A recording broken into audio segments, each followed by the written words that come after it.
You are carrying something that doesn't belong to you.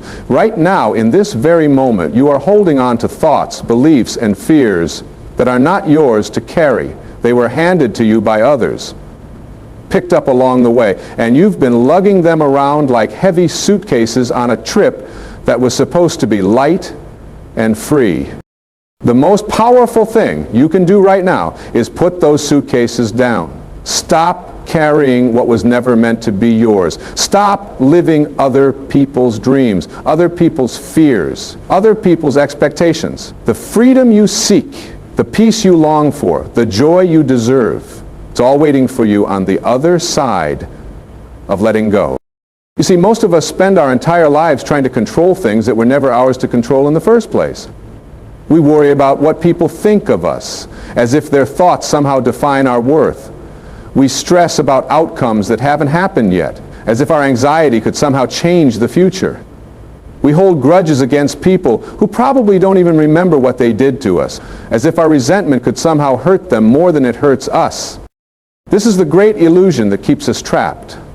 We think we're in control, but we're actually being controlled by our need to control. We think we're protecting ourselves, but we're actually imprisoning ourselves. We think we're being realistic, but we're actually living in a fantasy world where we believe our thoughts about things are more real than the things themselves. But here's what I want you to understand today. You are not your thoughts. You are not your emotions. You are not your past mistakes or your future worries. You are the awareness that observes all of these things. You are the consciousness that experiences life, not the experiences themselves. And when you truly understand this, everything changes. Think about a movie screen for a moment. A horror movie can be playing on that screen with all sorts of frightening images and sounds. But the screen itself is never damaged by what's being projected on it. The screen remains clean, untouched, and ready for whatever comes next. You are like that screen. All the dramas and traumas of your life are just movies being projected on the screen of your consciousness. But you, the real you, remain untouched by any of it. Most people identify with the movie instead of the screen. They think they are the horror movie or the love story or the action adventure that's currently playing in their lives. But you're not the movie. You're the screen. And once you realize this, you can watch any movie without being disturbed by it because you know it's just temporary images that will eventually fade away. This is what letting go really means. It doesn't mean you stop caring or that you become indifferent to life. It means you stop identifying with the temporary dramas and start identifying with the permanent awareness that watches them all. It means you stop trying to control the movies and start enjoying them for what they are. Temporary entertainment. Now, I know what some of you might be thinking, but I have real problems. I have bills to pay, relationships to fix, health issues to deal with. I can't just let go of everything. And you're right. I'm not suggesting you become irresponsible or that you ignore your obligations. What I'm suggesting is that you change your relationship to these things. When you're watching a movie in a theater and a sad scene comes on, you might cry. But you don't run up to the screen trying to help the characters or change the story. You understand that it's just a movie, so you can be moved by it without being controlled by it. You can have an emotional response without losing yourself in the drama. This is how you can live your life. You can care about your problems without being consumed by them. You can work towards solutions without being attached to specific outcomes. You can love people without trying to control them. You can have goals without making your happiness dependent on achieving them. The key is remembering that you are the observer, not the observed. You are the thinker, not the thoughts. You are the experiencer, not the experiences. And from this place of awareness, you can respond to life instead of just reacting to it. Most of us spend our days reacting. Something happens and we automatically respond based on our past conditioning, our fears, our desires, our beliefs about how things should be. But when you step back into awareness, when you remember that you are the screen and not the movie, you create space between the stimulus and the response. In that space lies your freedom. In that space, you can choose. You can choose to respond with love instead of fear. You can choose to respond with understanding instead of judgment. You can choose to respond with peace instead of conflict. But you can only make these choices when you're not completely identified with the drama that's playing out. But this doesn't happen overnight. Most of us have been identifying with our thoughts and emotions for so long that it feels natural, even though it's actually the source of all our suffering. It's like wearing shoes that are too small for so many years that you forget what it feels like to walk comfortably. You think the pain is just part of life, when actually it's just part of wearing the wrong shoes. The wrong shoes, in this case, are the beliefs you've accepted about yourself and the world. Beliefs like, I'm not good enough, or life is hard, or I need other people's approval to be happy, or I have to achieve certain things to be worthy of love. These beliefs feel true because you've been wearing them for so long. But they're not true. They're just thoughts that you've been thinking repeatedly until they feel like facts. But here's something wonderful. Just as you can take off shoes that don't fit, you can let go of beliefs that don't serve you. Just as you can stop watching a movie that's disturbing you, you can stop identifying with thoughts that are causing you pain. Just as you can change the channel when you don't like what's on TV, you can change your focus when your mind is broadcasting programs that don't help you. The first step is simply noticing. Start paying attention to your thoughts without judging them. Don't try to change them or stop them. Just watch them, like you would watch clouds passing in the sky. Notice how they come and go all by themselves.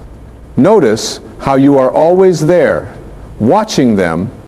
When you catch yourself thinking, I'm so stupid, or I'm not attractive enough, or I'll never be successful, don't fight these thoughts. Don't argue with them or try to replace them with positive thoughts. Just notice them and think, oh, there's that thought again, how interesting. Treat them like you would treat a song that's stuck in your head. Annoying, perhaps, but not particularly meaningful or true. The same thing applies to emotions. When you feel angry or sad or anxious, don't try to push these feelings away or judge yourself for having them. Just notice them. Oh, there's anger in my body right now. How interesting. There's sadness here. How curious. You can feel these emotions fully without believing that they define you or that they mean anything significant about you or your life. This is the practice of letting go. It's not about getting rid of thoughts and emotions. That's impossible and unnecessary. It's about changing your relationship to them. It's about remembering that you are the sky and thoughts and emotions are just weather patterns that pass through. When you really get this, when you really understand that you are not your thoughts or your emotions or your circumstances, something miraculous happens. You become free. Free to respond instead of react. Free to choose love over fear. Free to be at peace regardless of what's happening around you.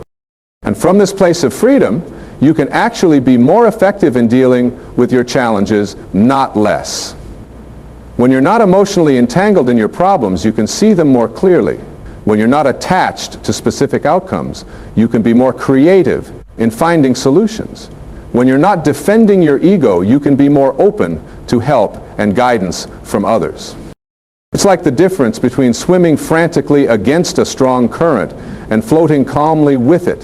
When you're fighting the current, you exhaust yourself and make very little progress. But when you relax and float with the current, you conserve your energy and often find that it carries you to exactly where you need to go. Life has a current of its own.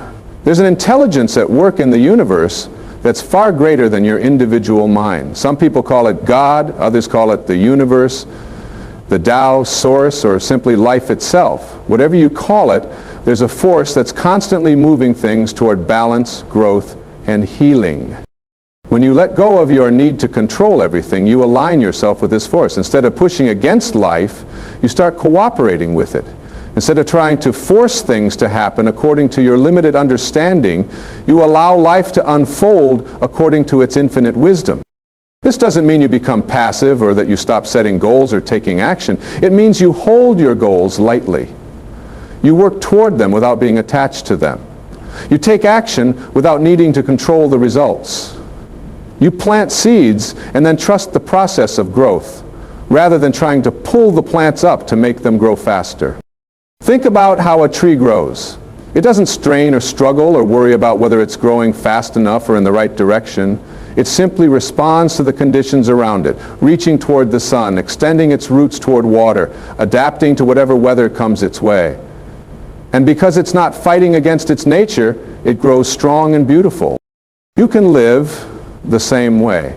You can stop fighting against your nature and start expressing it naturally. You can stop trying to be someone you think you should be and start being who you really are. You can stop chasing happiness and start recognizing the peace and joy that are already present within you.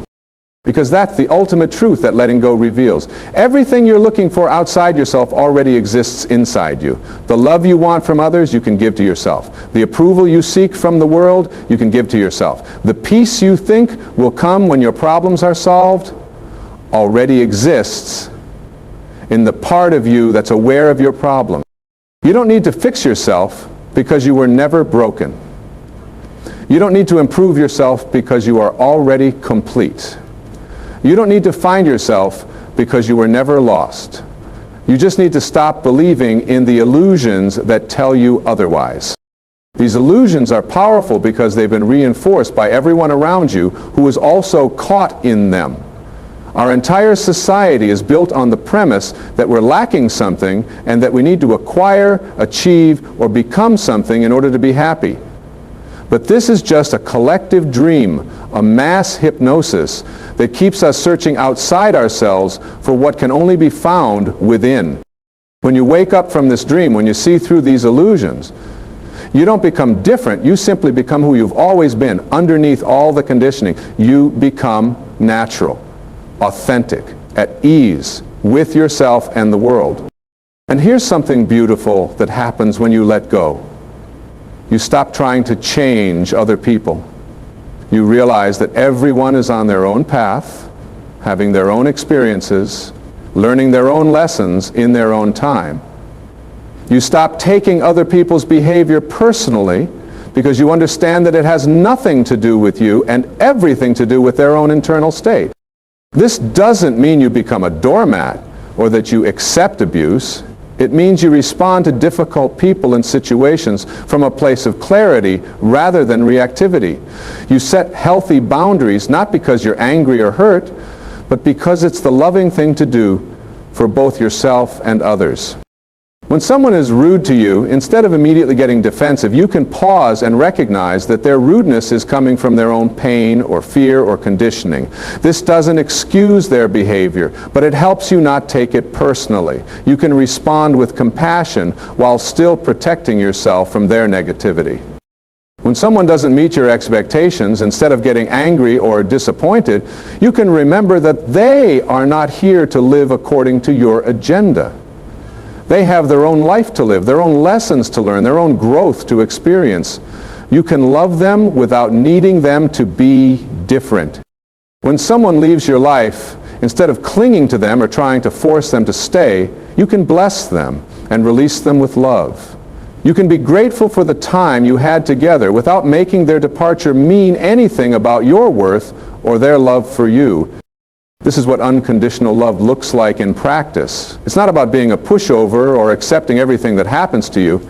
It's about loving people as they are, not as you think they should be. It's about accepting what is, not because you like it, but because resistance to what is only causes suffering. And when you love unconditionally, when you love without trying to control or change or possess, something magical happens. People feel safe around you. They feel free to be themselves. And paradoxically, this often brings out the best in them. Not because you're trying to change them, but because you're not. Same thing happens with your relationship to yourself. When you stop trying to fix yourself or improve yourself or make yourself into someone else, when you start accepting and loving yourself as you are right now, you naturally begin to express your highest potential. Not because you're forcing it, but because you're allowing it. It's like a flower that's been growing in a dark basement, suddenly being moved into the sunlight. The flower doesn't have to try to bloom. Blooming is its nature. It just needs the right conditions. And self-acceptance, self-love, self-compassion, these are the right conditions for your own natural flowering. But we've been taught the opposite. We've been taught that we need to be hard on ourselves, that we need to criticize ourselves, that we need to push ourselves, that we need to earn love and acceptance through achievement and perfection. This is like trying to make a flower bloom by yelling at it or by keeping it in the dark. The truth is, you are already perfect as you are. Not perfect in the sense that you can't grow or change or learn, but perfect in the sense that you are exactly where you need to be in your own development. You are exactly where you need to be to learn what you need to learn, to experience what you need to experience, to become who you're becoming. Even your mistakes, even your failures, even your darkest moments, they're all part of your perfect path. They're not accidents or punishments or signs that something is wrong with you. They're experiences that are helping you grow, teaching you compassion, showing you what doesn't work so you can find what does. When you understand this, you stop judging your life and start appreciating it. You stop wishing you were somewhere else and start being present where you are. You stop waiting for life to begin and start living the life that's already here. And this is where true freedom lies. Not in getting what you want, but in wanting what you have. Not in changing your circumstances, but in changing your relationship to your circumstances. Not in controlling life, but in dancing with life. Because life is not something that happens to you. Life is something that happens through you. You are not a victim of circumstances. You are a creative force that shapes your reality through your thoughts, your beliefs, your choices, your responses. When you let go of the illusion that you're powerless, you discover the truth of your power. When you let go of the illusion that you're separate, you discover the truth of your connection to everything.